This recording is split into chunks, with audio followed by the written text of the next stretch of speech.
আজকে আমার ডায়েটের 5 নম্বর দিন।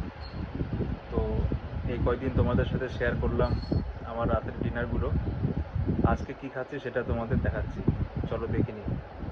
এটা হচ্ছে মুগ ডাল, সুজি আর টক দই দিয়ে একটা চিলার মতো বানানো হয়েছে হালকা অলিভ অয়েল দিয়ে।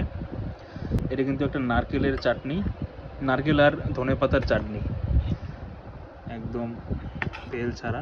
কারি পাতা সর্ষা ফোড়ন দিয়ে একদম কম তেলে সোয়াবিনের একটা পাতলা ঝোল টাইপের। শুরু করি।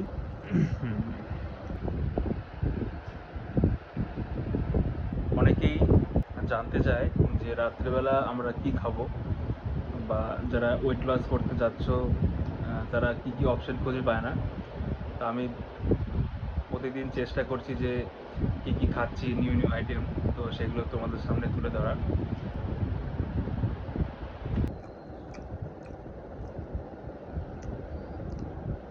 আমরা যেহেতু ভেজ খাই, ভেজের মধ্যে কিন্তু একটা প্রোটিন খুব গুরুত্বপূর্ণ দিক। তার জন্য কিন্তু আমরা রাত্রেবেলা প্রোটিনটা মোটামুটি খাওয়ার চেষ্টা করি।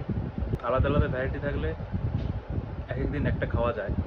অনেকেই আছে ওয়েট লস করতে চায়, খাওয়ার অপশন খুঁজে পায় না, কি খাবে না খাবে, সেগুলোই আমি ট্রাই করছি যে তোমাদের কাছে তুলে ধরার। ভিডিও ভালো লাগলে লাইক করে দিও, ফলো করে দিও। এটা কিন্তু ওই সবুজ যে মুগটা হয় সেই মুগ দিয়ে বানানো।